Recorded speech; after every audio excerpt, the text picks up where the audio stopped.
السلام عليكم ورحمة الله وبركاته. اللهم صل وسلم وبارك على سيدنا محمد وعلى آله وصحبه أجمعين. ازيكم يا حبايب قلبي؟ عاملين ايه؟ يا رب تكونوا بخير.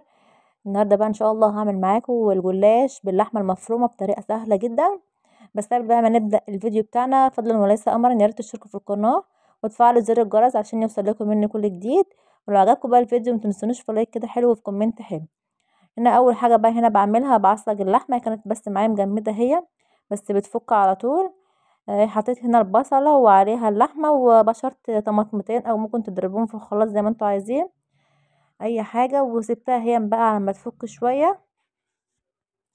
هنا بقى كانت فكت اهي زي ما انتوا شايفين، ما بتاخدش يعني على البوتاجاز يعني سوا كتير عشان ديت لحمة صغيرة ما هياش كبير. هنا بقى ضفت لها شوية فلفل اسمر كده، وبحط لها بردك ملح بكمون بفلفل اسمر، انا عاملاه كده في برطمان لوحده بحط منه على الاكل. هقلبهم بقى مع بعض اهون وهدي عليها بردك تستوي براحتها على ايه ما اعمل في الجلاش. زي ما انتم شايفينها اهي ما شاء الله قربت يعني تستوي اهي.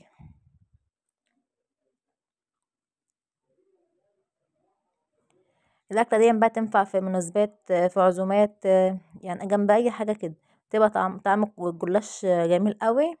وتجربوه بالطريقه بتاعتي ان شاء الله يعجبكم. هنا اول حاجه بقى جبتها هي، انا سيحت السمنه عشان كانت مجمده بس منها في الشتاء وكده. وجبت هي الصينيه دهنتها من تحت برضه كهيا بالسمنه، والجلاش اهو انا بفرد اهوت في الصينيه. يعني بقسم الجلاش نصين، بحط نص تحت وبعدين بحط اللحمه وهحط النص التاني من فوق منه. انا هنا بقى بحط الجلاش، وكل ما احط جلاشية ادهن سمنه زي ما انتم شايفين كده عشان يبقى مورق معايا ويبقى كده طعمه حلو. هعمل برضك اهوت معاكم زي ما انتم شايفين، انا ماشيه معاكم خطوه خطوه اهو.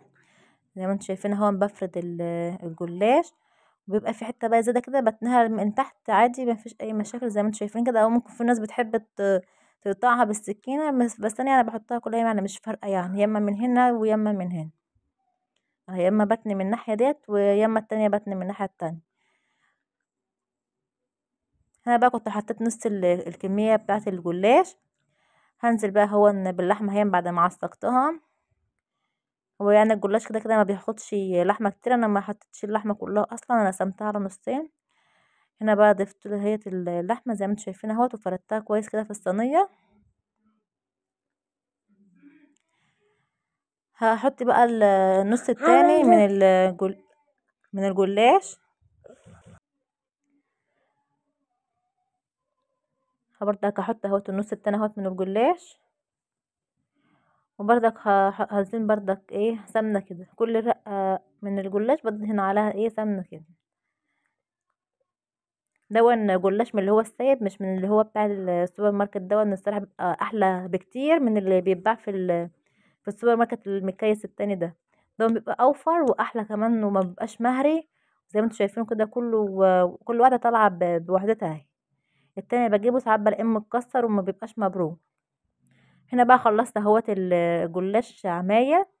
هنا بقى بجيب السكينه وبقطعه قبل ما ادخله الفرن. في ناس بتحب تقطعه، في ناس ما بتحبش تقطعه، بس انا يعني ايه بقى يعني بيوفر معانا يعني كتير في الوقت، وبيطلع معانا بقى ايه جاهز على طول. تحبوا بقى تقطعوه التقطيعه اللي انتوا حابينها زي ما انتوا شايفين كده، يبقى اصغر اكبر، انا بقطعه بقى كده ايه بالبركه كده وخلاص.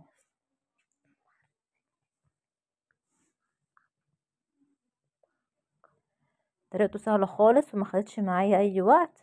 جربوه بقى هيعجبكم، وبيتاكل في الشتاء احسن من الصيف كمان. هنا بقى انا جبت شويه شوربه وعليهم شويه من اللبن. وفي ناس بتحب تضيف له بيضه، بس احنا ما بنحبوش الصراحه عليه بيض، يعني بحس ان هو بيبقى زفر كده. فانا هنا ضفت شويه من الشوربه عليهم شويه من اللبن، او لو ما عندكش لبن ممكن برضك تعملوه بالشوربه، بيبقى طعمه برضك احلى واحلى كمان. وضفت برضك عليهم ايه يعني شويه ملح صغيرين كده برضه، ظبطت الحدقه بتاعه كده.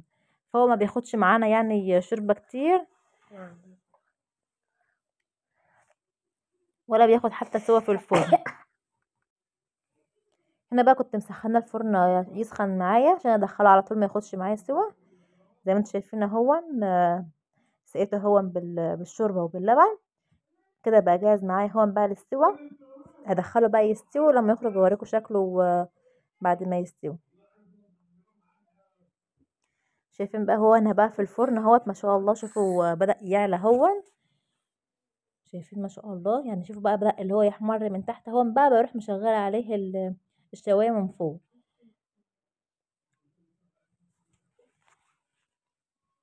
هنا بقى بعد ما استوى هون،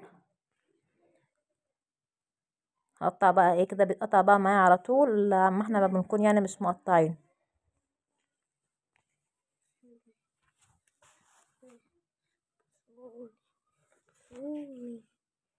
شايفين بقى يا حبايب قلب اهوت بعد ما استوى، مستوي من تحت ومن فوق، وما شاء الله عليه يعني مظبوط معايا.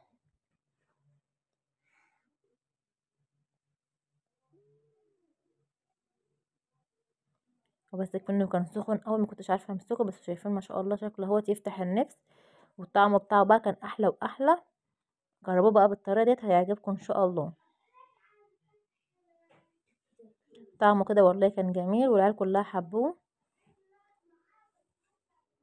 وطري، ما هوش يعني ناشف اول طري. لو انتوا عايزينه بقى طري